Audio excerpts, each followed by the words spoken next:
You were talking about money, right? Separate yourself widely from the pack moving forward. That's something that you would be willing to have a discussion about. Because they didn't get it. They were probably like, didn't get it. Yeah. To follow up with your clients, to generate more leads. You know what I mean? Always check to make sure you're recording. The record. Yeah. I clap and I need to start over and all that jazz. Oh, Lord. Yep. We're going 5, 4, 3. Thanks for tuning in to another episode of Key Factors Podcast. I'm your host, Mark Jones, and this podcast is powered by ReviewMyMortgage.com, the largest index of mortgage programs nationally. And on today's episode, we are going to be talking about luxury, living, and listing with RoPax. And without further ado, I want to introduce two awesome people in our industry and I would say local celebrities in our town, Robert and Stephanie. How you guys doing? Doing great. Really good. Thanks for having us. Yeah. Absolutely. So as we kick this thing off, I want people out there to know who we're talking about. Some know who you are, some don't. And I want a moment for you guys to kind of take us through where you've been, where you came from, and how you got to where you are. Who wants to start? Ladies first. There you go. Lady.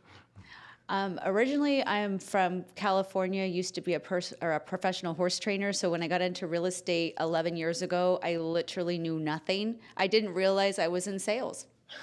I just thought, oh, you get your license and the phone rings. Well, that was the furthest thing from the truth. So I think everyone thinks that. Yeah. 11 years ago, I mean, it almost was that way around that time, right? I got in 10 years ago. So at that time, rates were super low. Everybody was buying, and everybody was jumping into the industry. So you got in right before then. yes, the first year I was in, I went to, I started with Keller Williams. They had a great training program. I believe back then they were like on the Forbes list for one of the best training programs in the country. And so I really did. Starting with good training was a big part of it.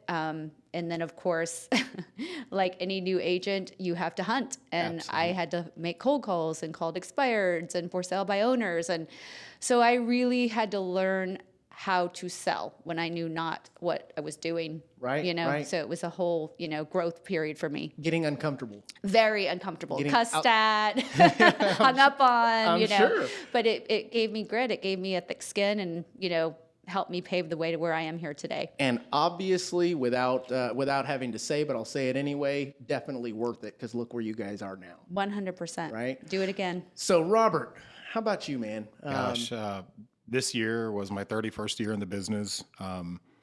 I started off as watching my mom. She was a realtor back in the day. She was a mega agent for her time. And, I was the one that would listen to her negotiate and take listings and talk to people. So I had an unfair advantage when I did finally get my license and decided to be a realtor because I didn't know what else I wanted to be when I grew up. I'm still trying to figure it out. Yeah, me too, at 50. But I knew the terminology and the lingo and the mannerisms and, what to do or what not to do. And I hit the ground running and I've never looked back. I mean, I've done other things business venture-wise, but I'm actually having the most fun ever in my career, just because of what I've learned over these 31 years, but also that I get to do it next to the person that I love the most. That's It's awesome. just, for me, it's just fun. That is pretty awesome. And I can tell you, I work very closely with my wife, and it is a blessing to be able to share that kind of interaction on a daily, regular basis, and at the same time, make money while you're doing it, right? Helping people, Yeah. In turn, making money. Yeah. So that being said, and I think they're being a little modest, guys. So Robert and Stephanie have a combined 43 years of real estate experience, with over 2,500 sold homes, sold properties, and over 650 million. 650 million. That's a big number. How do you get there? And how did RoPax become RoPax? Do you want to tell that story? So the RoPax story was kind of funny. We decided to, we're together, this is going to stick. So why don't we just start working together and let's figure out what our marketing plan's going to look like. And I'm like, well, you're Robert, I'm Paxton, let's go RoPax. And he just looked at me and goes, done. That was it. We literally spent maybe 15 seconds. That's awesome. And we just ran with it. And so then it was funny because people were like, are you a medication? Like, and I'm like, yeah, we solve your real estate problems. You know, I'm like, we should take that to the next level. Take two of us. Yeah. That's awesome. Call you in the morning. So yeah, that's how it started. I mean, what other way would it be? I mean, RoPax, you've got different variations of that, like Paxert. RoPax sounds so much better. So much better. So I know that from our experience and us being friends for the last, I think it's been about 4 years now that we really became friends, I've seen some things in you guys that I can simply say is branding. You guys stand behind your brand. You do a great job of painting the picture of your brand. So, and I don't want to go too far into that just yet, but I do want to hear kind of how your story began in regards to the RoPax. Once you decided to join forces, what was that like? Was it, okay, let's segment, you're doing this piece to it, you're doing the cold calling, I'm going to do this side. What was that like? For those out there that are considering joining forces? And I'm going to take it a step further. I believe the future, with the writing on the wall, you're going to see more and more realtors joining forces as time passes. What do you think? I would agree wholeheartedly. I will say that when we first really blended together, our first appointment was abysmal. It was horrific because I knew my role, she knew hers, but we didn't know our role. And it was funny because we can look back and laugh at that now, but boy, it was a very uncomfortable experience going on that first listing appointment. But there are things that admittedly, even, you know, at that time, 27-ish years that I'd been in the business, that I didn't know well. And that she knew amazingly well. So I've learned so much from her side of it, and she from me. And where we've met in the middle, I think has just been the absolute most beautiful union of you know, from a professional standpoint to best serve our clients. I mean, Absolutely. Would you agree? I think there was a couple of things, yes, absolutely. But one thing was I was very prospect driven and he was very marketing driven. So when you have the enhancement of both being prospecting based and marketing based, it's a lot different than being enhanced by one or the other. So we were able to take that, I think, to another level. But I also think that we were real honest with what we were good at and what we weren't good at. And so when it comes to like staging and photography, we wanted to have a consistency regardless if we were selling a $200,000 house or a $2 million house. We wanted to make sure that it didn't matter. We did it the same every time. So he had relationships, I had relationships, and we took the best people from those relationships and just made them stronger and implemented them in our business. And that's, I think, how we were able to brand our product to be so consistent. And I think you mentioned a couple of things there that I want to highlight, which number one is being honest about your strengths and weaknesses when it comes time to building a team and going, okay, we're either both going to go at this thing and combine our efforts, or we can go about it methodically with essentially the end in sight. I like to start everything with the end in sight. What do I want the vision of this to look like? And each decision is based upon the goal of getting that outcome. And I feel like you guys did a great job of knowing what you wanted your branding to look like, knowing what your image is going to look like, and what you guys stand for. I know easily that you guys are hardworking. I know that you do what it takes to help your customers, and that most of the time consists of going above and beyond to make it happen. That's pretty telling, and obviously where we are now, and it shows to that. So getting into the luxury side of things, what drove you to wanting, I mean, everybody wants to be a luxury listing agent. Everybody wants to work with higher end customers, but some people don't end up getting there. What separated you, and why and how did that come about? I would say, so I started my career in that luxury arena at the Dominion, 31 years ago with my mom. I was a backup agent to the backup agent. So early on, I was very comfortable speaking that lingo and learning about appliances, particular, Gaggenau, Wolf, Fisher Paykel, things like that, groin ceilings, particular details that luxury homes have. So it was very second nature for me. When, fast forward to when Stephanie and I created RoPax and we started, really hitting heavy in the volume and whatnot, we were doing just that. I mean, tons of volume. It was great. However, our conversation and our experience, I feel, was best suited more towards that luxury end seller or buyer, for that matter, just because we knew what we were talking about from our past experiences and just marketing in general and past sales experience. So, I mean, what would you? And when you say that, it leads me to take a step back and really hone in on what is luxury. What is luxury lifestyle? What is luxury listings? People think that it is just simply a price point. What are your thoughts on that? I mean, that's a really good question. It does start with price point because, when you look at the numbers across the board, there is a point where you start, your pre-luxury and then you hit that luxury mark. But when it comes to lifestyle, there's a different kind of clientele that is not, numbers aren't always an issue. It's more about the lifestyle.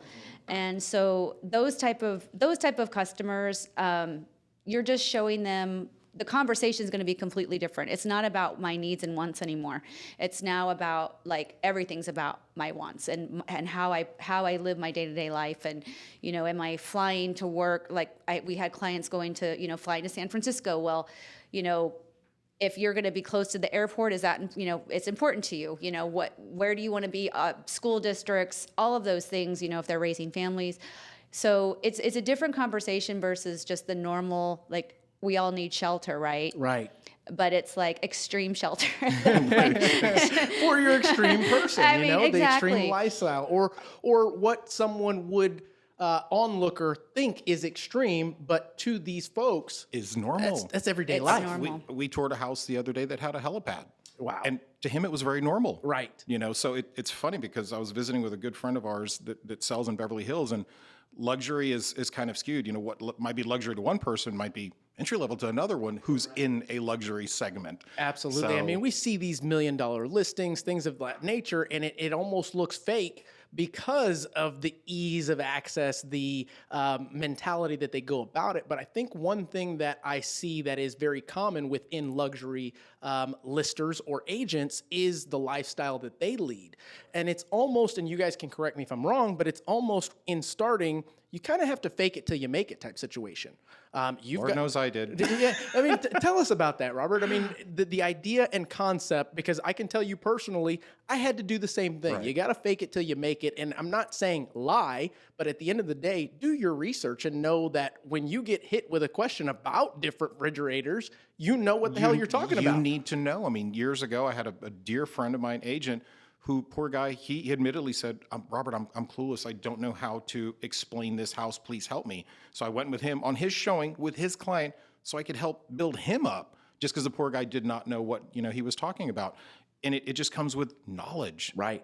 One thing I've learned from Stephanie is, she is a voracious reader. To the nth degree. And now I've embraced that. Years ago, I was a kid. I loved to read. And I've learned so much watching what she does. And that, a lot of agents don't want to put the time in. No, that is very true. And I think that that's true with any profession. We as humans tend to be quite lazy. I'll say it.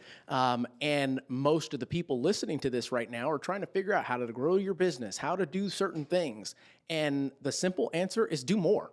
Whatever you're doing, do more. So that being said, in you guys is seeking of doing more, where did you decide to do more? More marketing efforts, more, you tell me, more calls? So many things you hit on there. I'm not a fake it till you make it type of person. I'm more of a be. She's bad and bougie, y'all. No, I really think you have to be, do, have. And so in order to be, we will go literally to Houston to become inspired because when you go to Houston, there's an energy there. There's a level of money there that there just isn't here in San Antonio. I agree 100% with that. So when you're driving down, by Post Oak or, River Oaks, and you're seeing like Ferraris every 5 cars or, Rolls Royces or all these high-end property cars, you just, in these beautiful homes, you get inspired by that. So for us, it's like, okay, if you immerse yourself, Tony Robbins talks about immersion. If you immerse yourself in that, and then you come back to a town like San Antonio, it gives you confidence to talk to anybody. Absolutely. Because then you're being in that moment, and then you're doing it, and then eventually you start attaining it and having it. So I'm a big believer in, the fake it till you make it. The fact that you're even trying is not faking. I agree with that. And I think that's a good people, statement. I think people get that concept skewed as lying, and that's what it's not. No, it's not. It's not Yeah, lying. no. It is, for example, like you mentioned, going to Houston. A lot of people ask me, why do you go to Las Vegas so much, Mark? Perspective. Truly, it is to have conversations with people that I don't get to have conversations with here. Not that they're not here, but I don't have access to them as often, whereas I'm sitting at a blackjack table playing $100 a hand, and the guy next to me is a millionaire. We get to talk about things that I don't normally get to talk about at home, There's a different energy. 100%. It almost brings you to a level of when you get back here, I don't want to say that you feel superior, but I think you said it best, is those things are thrown at you and you can overcome them because you've immersed yourself in them. It's almost osmosis. You get yourself around that and you're going to become it if that's what your goal is to. Sure. I would agree with that. I would agree. So continuing down the path of luxury, what in you all's opinion separates you from the other luxury people out there? Because everybody tends to, they sell one luxury home and all of a sudden they add luxury agent. And we all know. No, they don't do that. No BS on this show, y'all. I will say that it's funny, even after all of these years, I still won't personally label myself as a luxury agent. I don't feel I've earned that title because I have not learned everything yet. That's my personal opinion. No, I love that. I want to continue to learn about it and, the lifestyle and the things that go with it. I feel like I'm continuing to immerse myself in that. Like now I wear suits every single day. For 2.5 years, I wasn't. I got out of that. COVID took me out of that. I was in jeans and a t-shirt, t-shirt. Wore shorts and flip-flops. Yeah, driving my truck. I told Stephanie, I'm like, I'm exhausted. We're in the paint hard. Yeah. And again, I'll go back to where our experience is best served is in that upper tier market. And I'm like, okay, well, if I'm going to do that, then I need to act a certain way. I have to dress a particular way that I'm comfortable with. It makes me feel good about that. I sold the truck, got a Range Rover. It's like kind of full circle, right, if you will. Go ahead. I think a lot of agents are intimidated by the luxury market, especially when you are dealing with other luxury agents and you're negotiating. It's like, how am I negotiating for my client? But when you work with them, you realize some of them aren't that good, and they're just people. And so it's really not as scary when you do start negotiating with them, even on a lower end deal. Like if you're a new agent and you're like, have an opportunity to negotiate with somebody that sells a lot of higher end properties, it kind of gives you confidence because you're like, wait a second, I actually did pretty dang good against this person, or I got what and so I think just working on those negotiation skills and even just being around an office where somebody else is selling higher end properties and just being in the room listening to the conversations is so important because it just helps you when you do your next deal, how to step up. Even if it's a lower end deal, pretend it's not. I agree, absolutely. And that is another fake it till you make it. That are you really faking it? No, it's just a concept. Exactly. And I think me personally, I've always had friends that are luxury agents, but never really saw the difference in an actual transaction until I came in contact with Ben Kahn. He's amazing. And again, I think he's amazing as well. He was the listing agent on the purchase on our last home, and there was a undeniable difference in the way that he does business and the way that I have done business with other agents before in the past. Mind you, Kristen, my wife, was the realtor on the buy side, so there was no commission, nothing like that. But I was very close in that transaction, getting to see how he treated the entire transaction. Right. He is used to, which just like you guys, I would imagine, of just getting things done. Right. It's not a matter of let's figure that. No, just get it done because this deserves that level of attention. Right. Does that make sense? For sure. So, I mean, what is your take on that? The difference in your basic listing or a luxury listing? I think you're dealing with, when you're working with high net people, a lot of time you're working with ego. And so you have to figure out where and who wins. And so you pretty much know where the number is going to be and what, where you have to get to. And you just want to get there as fast and seamless as possible. And sometimes it's having tough conversations, but sometimes with those high net worth clients, they're in the driver's seat and the personality is a little bit different. So sometimes you have to humble yourself a little bit more and take on a little bit more than you would normally, but then you've got to get it together and then deliver it to the, buyer list side, whatever side you're on, to the other agent to get it done. I gotcha. Okay. I feel everyone's time, especially when you're in that upper tier net worth category, their time is money, and I want to respect their time. So if, we're pitching to someone in regards to a listing or anything else, honestly, there's not a lot of small talk. Sure, there's going to be some connection on a personal level, but then that's it. Because I'm looking at it, their time's probably worth $1,000 an hour. And I know that when someone wastes my time, it's irritating for me personally. So I want to be respectful of their time and hey, let's get to the chase. This is what we're going to do. This is the plan that we have, yada, yada, yada, lay it all out. Because, in that room, we're the professionals. We're not the surgeons or the attorneys or whatever amazing thing it is that they do that they've made their multiple millions on, but we're the specialists in the rooms when it comes to selling their That's property. right. And they see you guys as the expert. And I say it quite often is to stay in your lane. And same concept with buyers, sellers. They're good at what they do best, and that's why they're in the position that they're in. But keep in mind, they hired you to do your job to the best ability so that they don't have to spend any brain cells, time, anything like that, taking away from what they do best. Correct. So that leads me to, I don't know if it's a tough question, but when you're doing luxury listings, are you guys ever in a situation that you're over leveraged because of the amount of marketing that goes into it, because of the amount of planning, because of the amount of things that in turn a buyer or a seller would pay for? You typically just go, we'll take care of it, let's keep moving because of the margins. Does that make sense? Do you want to answer that? In this market, no. But some of these really high-end properties are very taste specific and it's not for everyone. And so, setting clear expectations with a seller is really, really important. And I think the ones that don't sell are typically ones where the expectations haven't been set or the client's really hung up on, the finish out where they bought, the flooring and materials in the house. And so, they're still the highest bidder, I always say, for their home.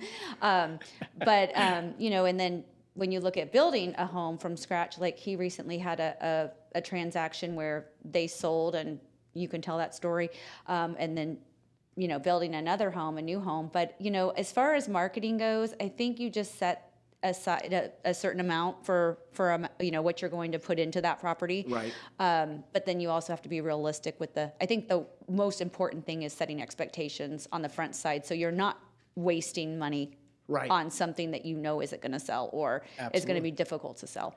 And I believe in this market, as you alluded to, it is, and I can't say easy, you sell things a bit faster with, and I'm not going to say less effort, but truly less marketing, less open houses, less print ads, things of that nature. Whereas in the past, I mean, I've seen you guys in Luxury Magazine, things of that nature, trying to push properties that typically take a while to sell. And that's historically another reason why folks don't get into that market, because it takes a while and they can't wait for those things. But then you also see things like on HGTV $1 million listings that, oh my God, I'm 30 grand into this thing as the broker. I hope we sell it. And Right. obviously it's theatrical, but at the same time, that's not far off. Right. It does take money to make money. Yeah. Go ahead. It's a return on our investment. And that's one mistake that some of these agents that are clamoring to be a luxury agent, so to speak, they're not realizing the amount of money that you have to spend on the front end. I mean, we take on a $1-2 million house. There's several $1,000s cash out of our pocket, that we want to see an ROI on. In addition to the threads, in addition to the wheels, in addition to you've got to everything. look and be the part. Yeah, it's not cheap. It's not cheap, but we're so used to seeing, okay, will this be a good investment of our time, of our resources, of our finances, to see a return. I don't want to paint the picture, though, that everything is about money. Honestly, it's not. At this point in our career, it's not about the money. The money's a byproduct of doing the right thing. That's right.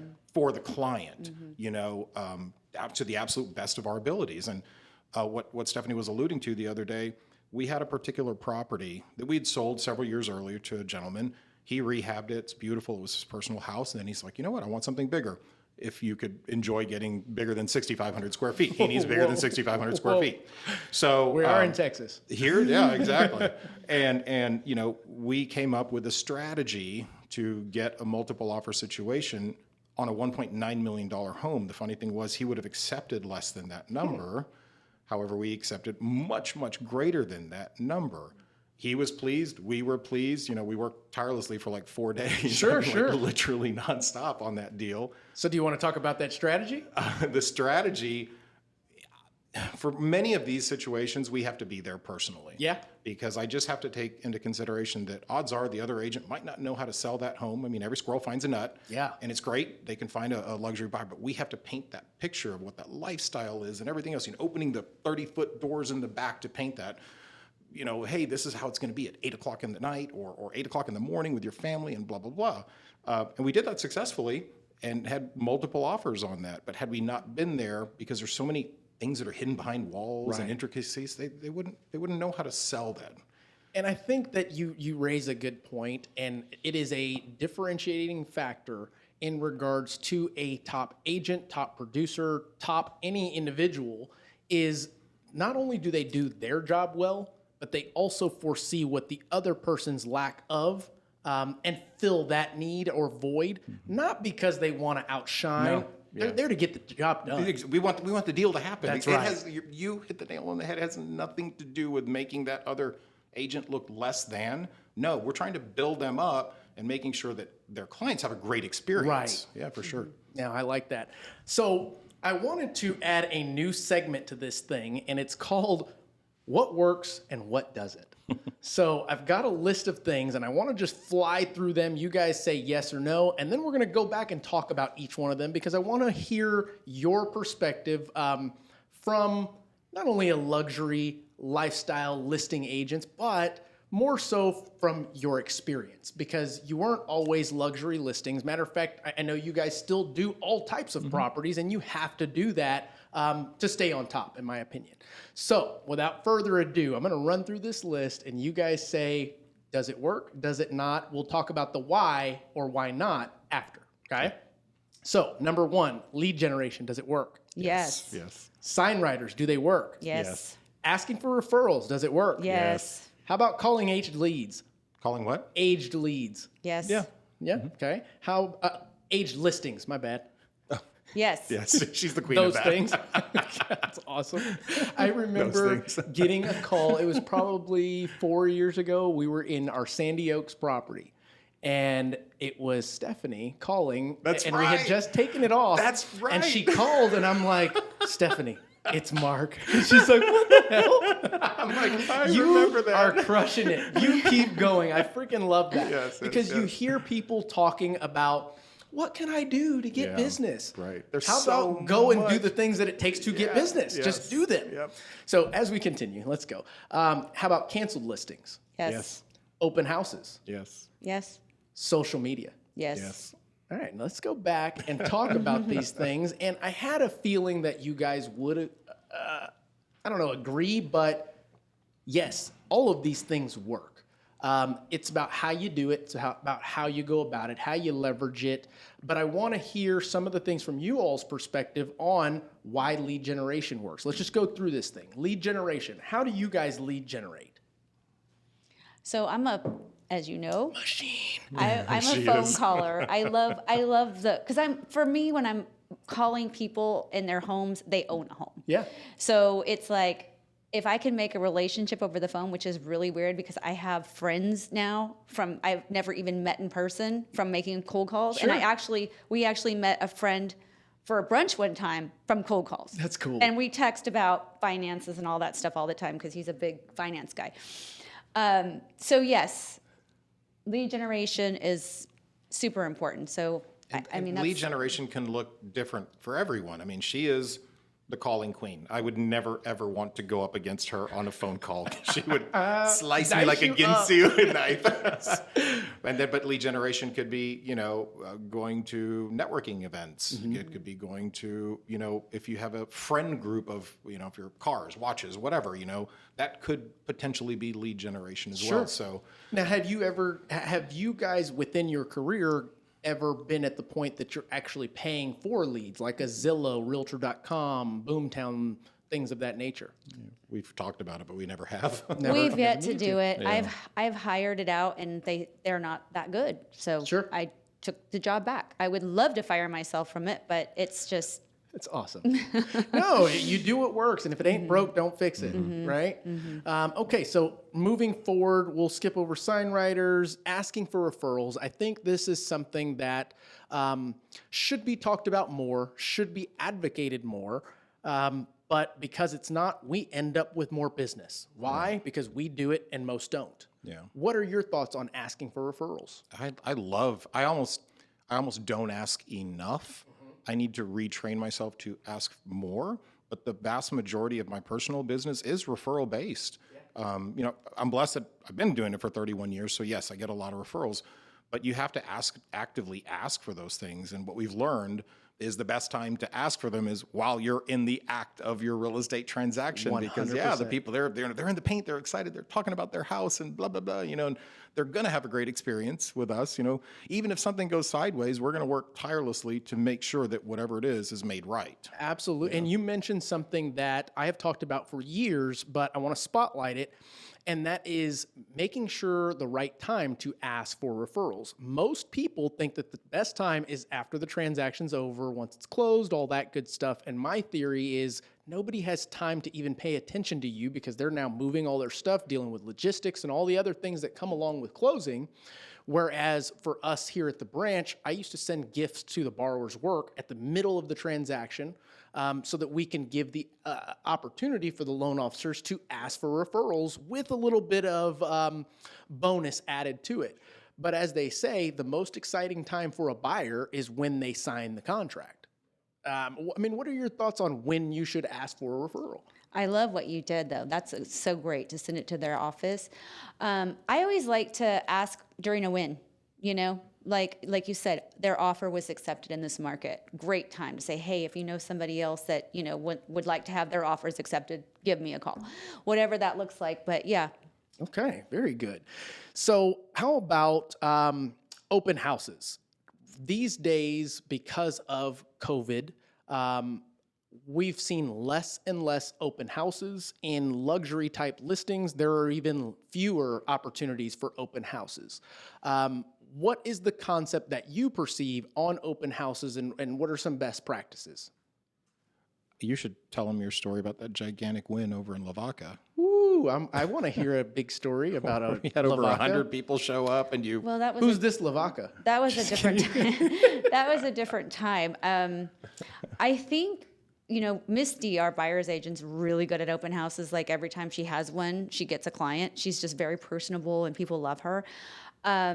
I think the best thing with open houses is like looking at, since there aren't a lot available, is making relationships with agents, listing agents, and really treating that open house like, the the best you can. I mean, giving the listing agent a thank you note. Thank you for allowing me to hold it open, cleaning it, making sure it smells good, making sure that it's an amazing experience for the seller and it makes the listing agent look good. I think too many times in the past we've had people want to hold our listings open and they don't really care. They leave it They show up crappy. late. They're late. There's no signs.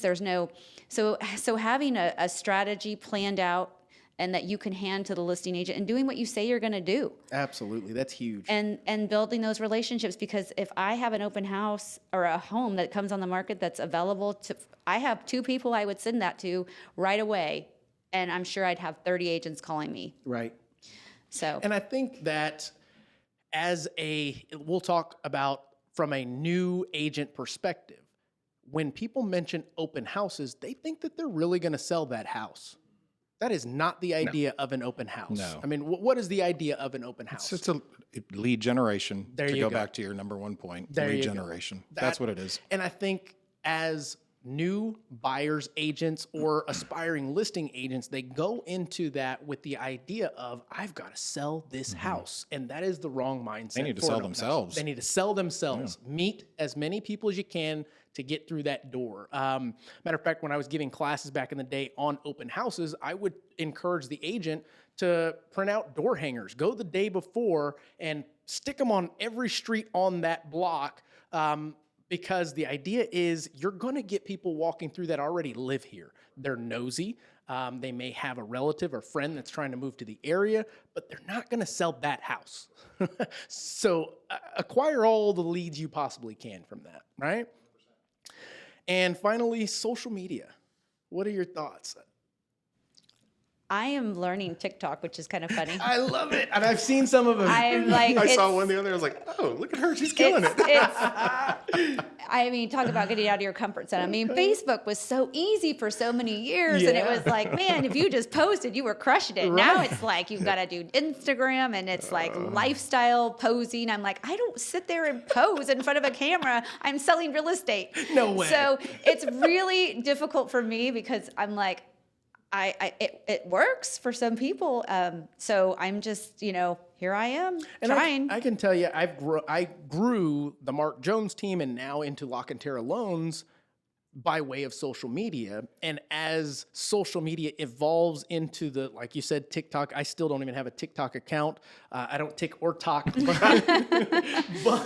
but I do know that it is the future. And in order for you to stay relevant, you've got to evolve with change. Change is inevitable in our industry. And I see that you're putting yourself out there, getting uncomfortable, consistently getting uncomfortable, which means you're continuing to grow.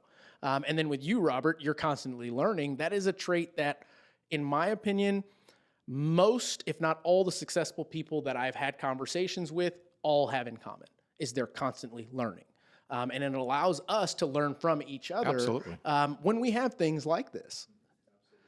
So we talked about luxury, what it means to be a luxury lister or agent. The lifestyle that it brings upon. We've gotten a couple of tips and a couple of perception from you all's perspective on different things that help generate business. I'd like to talk about today's market. What are you guys experiencing out there? Raw transparency, everybody is talking about there's a lack of inventory. We're talking multiple offers. What's going on in today's market, and what do you think the future holds? Do you want to chime in on that? Yes, since I do make a lot of calls every day, I have a list of people who would sell if they could find something to buy. I think the market right now is frustrating because what is on the market, I think there's not a lot of good stuff, and anything that does come up good is definitely going to be in a multiple offer situation. I feel like a lot of our locals have been priced out of the market because of all the people coming in. And, it's a little sad because they're frustrated. And the other thing that concerns me is all the refis that have been done. So if I'm in a home at 2.5% and, I refied my property, why would I go sell it, pay more, and then pay a higher interest rate. It makes no sense. So I'm really concerned for our inventory. I think it's going to be an issue for a couple of years until all this shakes out. But it's, I think a lot of people are, for a lack of a better word, landlocked at this point. So it's really going to be who's moving in, who's willing to rehab, and until our builders can, get building. No, you're right. That's kind of the. And I tell my loan officers here, one thing that we have not ran out of and we won't run out for a good while is land. It just needs to be developed. Yep. And there's plenty of properties on the market. As a matter of fact, I had Kristen pull a list of all properties in San Antonio that are 30 days and over. And do they have nuances wrong with them? Yeah. But I think our folks in those price ranges are going to have to learn to compromise and get creative. And what I mean by that is, you mentioned it a moment ago, is rehab. You've got to look at multiple options available, because the idea or mindset that you had from 2 years ago, it doesn't fly in this market. Completely different. I mean, we've had to rethink what we see in the marketplace. I mean, admittedly, myself included, you get so used to doing things a certain way, and you almost, as someone great in the business, as you well know, being amazing as you are, you know what's coming next. You know the next step. You can predict it before it happens because you know what you're doing.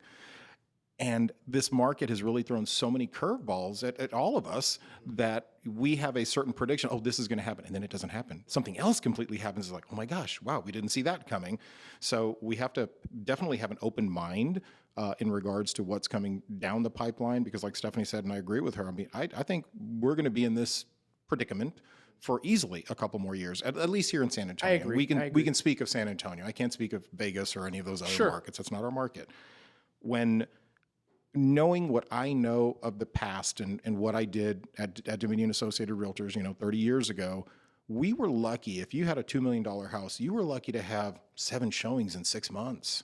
When you have 17 showings in 48 hours, that's a crazy market. That's crazy. Yeah. That's not normal. And half of those showings aren't even showing up to them. It's virtual. But yeah, many were. You know? And recently we had a listing that had brought in 18 offers. And what was odd to me is it wasn't a cheap house. I mean, it was in the mid 300s. We had 6 cash offers from institutions. Yeah, wow. And they were all over ask. So it forced the buyers, the real buyers, to pay way over and waive everything, appraisals, and it gets risky. At some point, are you underwater? Yes, and how long? Who knows? So it's kind of a conversation like we're having now with people is, how long do you want to be in this house? Right. Because if you're going to invest this at this point, there is a chance in a few years that this market could flatten and you might be stuck. So I've been doing these daily mortgage updates, one so that I can expand into YouTube. I'm finally doing the YouTube thing. Not TikTok, but YouTube. Not TikTok, but YouTube. But it has allowed me to become way more educated in regards to current events, what's happening in our market trends, data, because I'm looking at it every morning and every evening. And what I'm seeing is our buyers in San Antonio are competing with not only outside of the state buyers, but also people like Austin. That market has gone absolutely crazy, and the people coming from California or whatnot are totally used to driving an hour, 2 hours to commute on their daily life. So they go, all right, let's go to Austin. Nah, let's go to San Antonio, where we can scoop up a property and only have to pay $30,000 over versus $100,000 over. And then I would even take it a step further, is to say that all of the folks seeking the, let's say, below 300 price range may end up having to leave the city at some point if they want home ownership, or the alternative 100%. is being stuck in a rental that is overpriced as well, you know? Rental rates have skyrocketed. Right. So what do you guys foresee the value? I've got my prediction on the values within, I'm not going to say all of Texas, but at least San Antonio. What do you think? I still think they're going to continue to go up. That's just the reality of it. I mean, it's simple supply and demand. The demand moving into Texas, San Antonio specifically, but Texas in general, it's coming in. Years ago in 07, 8, 9, when I saw a lot of investors purchasing in this market, those were investment properties. What we're seeing now, it's families coming in. And I think that's where this emotional buying gets in, and you know, people are coming in from out of state and they've got, you know, bucketfuls of money because they just cashed out over there. And like Stephanie said, it's definitely, I will agree 1,000% with her comment. It's definitely pricing the San Antonian out of this market. But I just don't see them. I don't see that changing. I don't see the market flattening. It will eventually. It has to. I mean, it can't just go on forever. Right. But easily the next couple of years, it's going to go up. And I'll take it a step further. You guys can agree or shed some light. I believe that we won't see a flatten, and here's why. Historically, if you look at Texas, we've never gone backwards as far as property values.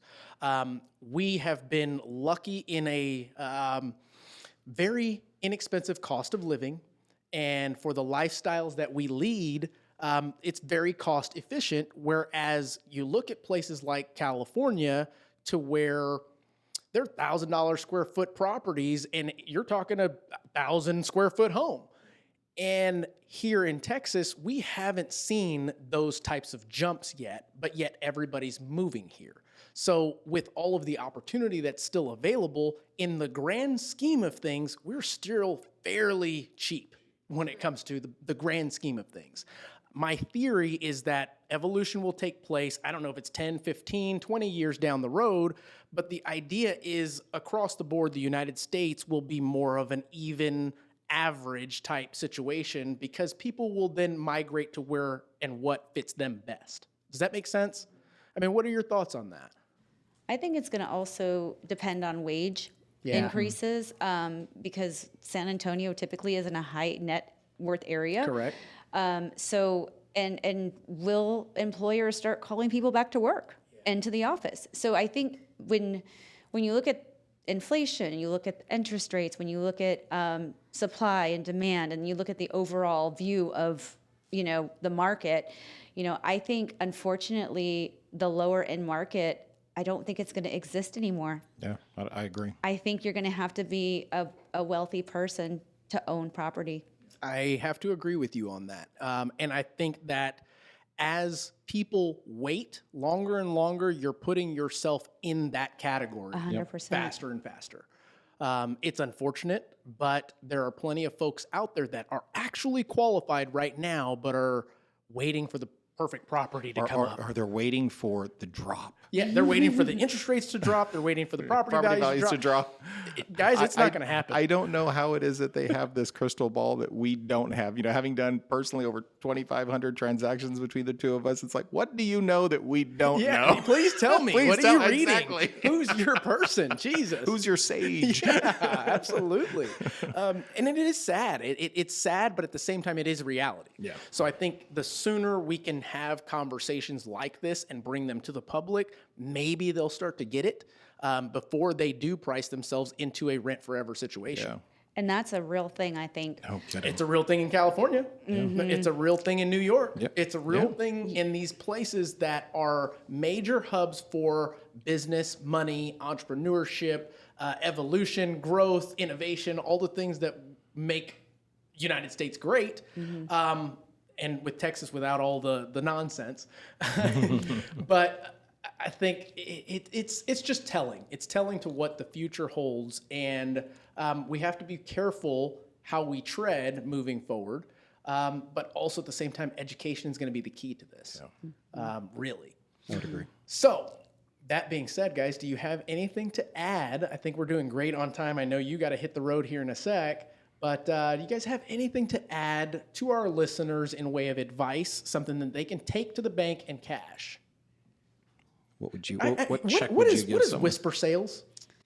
Good question. Whisper sales is when somebody doesn't want their property marketed, but they just want it to be agent to agent sold. We were just talking about that in today's meeting. One of the loan officers brought it up. Matter of fact, it was my brother, Preston. He said, I'm hearing a lot of properties that are being sold without even hitting MLS.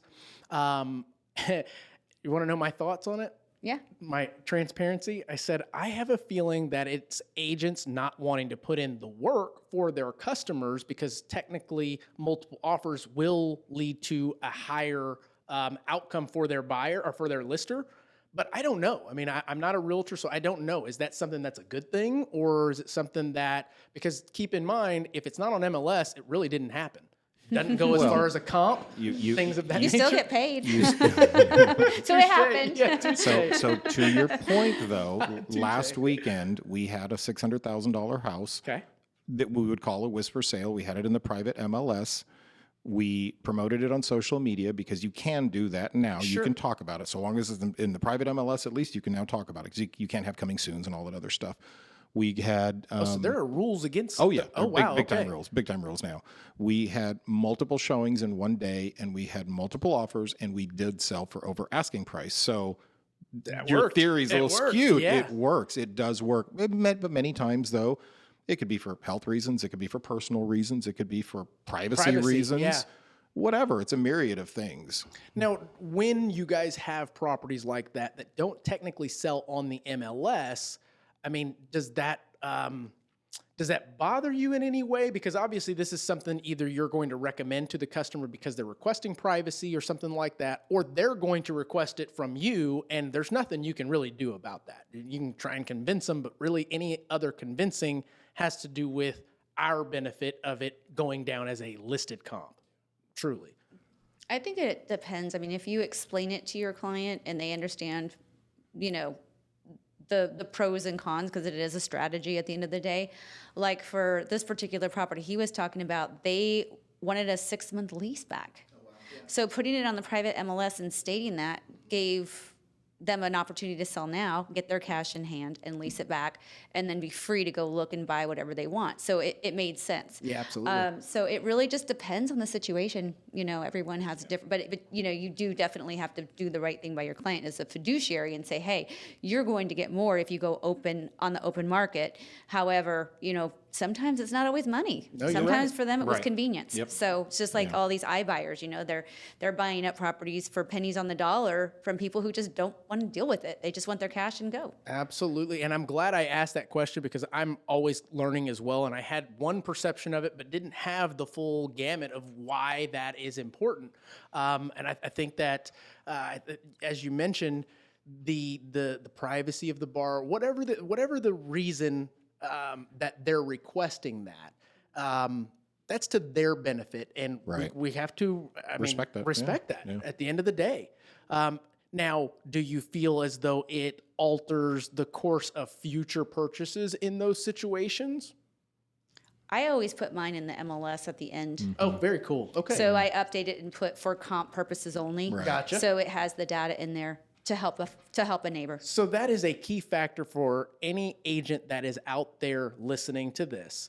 If you have a situation like that, it is okay, and you correct me if I'm wrong, to put it in the MLS as a comp, so that way it helps future agents in that same conundrum. Absolutely. That's And something I don't think many people know. yeah, we've done that with all of ours. We just go straight to pending sold, you know, and then that way they have it. No, that's awesome. So that being said, guys, we've gotten some great information out of this discussion. Is there anything that you guys want to tell our listeners? Anything that they, again, can take to the bank in cash? Take to the bank in cash. You know, it's a hard market right now, and everyone thinks all realtors are crushing it. They're not. There's lots of realtors that are out there not crushing it, not doing well. There's business for everyone. You know, we love to do stuff like this to share our experiences. You know, pay it forward to someone else. All I can say is, you know, don't give up. You know, this is a hard business. I know it's not for everyone, but the benefits of it are just amazing. The relationships that you can get from this business and what could create, you know, from being in this industry are amazing. Friendships like ours, Absolutely. Connections. It's wonderful. I mean, I will do this till the day I die, to That's be honest awesome. with you. So I love it. Anyone that's out there struggling, just don't give up. You know, keep on doing it. Keep on grinding. Take some of these tips that we've shared today and that you've brought up, because those are all tools that'll help someone 100%. Do the work. I would say if anybody is selling in this market, read read Gary Keller's book, Shift, because we are in a shift. It's a different shift than 2008, but it's a very much a shift. And it will shift again. And there are so much opportunities in those tiny months where look at when COVID hit, like 2019, 2020, when we were like in a basic recession and nothing was selling, and then boom, we haven't Flip stopped the since. switch. Yeah, The absolutely. water faucet was But turned. there was a pocket of time where you could freaking crush it. You could buy a property and then mint money 2 months later. It was crazy. So that will happen again. But you have to know your market. You have to study it every day. You need to know how many listings are coming on the market, because they are every day. They're still coming on the market. How many are selling? Know your market and read that book. And then when you see that shift happen, you'll know to take advantage of it and get ready. And I think that to close out with that, I think if you as a buyer's agent, listing agent, are going to continue to follow the masses, you will end up where the masses will end up. And in order to be successful and separate yourself from the rest, you've got to go away from the pack. You've got to think differently than what everybody else is. If you see everybody going left, figure out how to go right and why, and how you can capitalize on that opportunity. Because like you said, there's always opportunities. It's just whether or not you see them. So, guys, thank you very much for joining me on this show. It was a great discussion. For those of you listening, if you got something out of this, please make sure to like, subscribe, share with a friend. We're doing this truly to educate, to pull back the curtain on things that you don't typically get to hear. And for those realtors or lenders listening, by all means, guys, take some of the things that we have talked about today and implement them. This is intended to help you. Also intended to help me as far as therapy. It's much cheaper. So thank you for tuning in. We will catch you on the next one. I'm Mark Jones, your host. You were talking about money, right? Separate yourself widely from the pack moving forward. Is that something that you would be willing to have a discussion about? Because they didn't get it. They were Probably like, didn't right, get it. Yeah. to follow up with your clients, to generate more leads. You know what I mean? Always check to make sure you're recording. The record. Yeah. Clap and I need to start over and all that jazz. Oh, Lord. Yep. Here we go. 5, 4,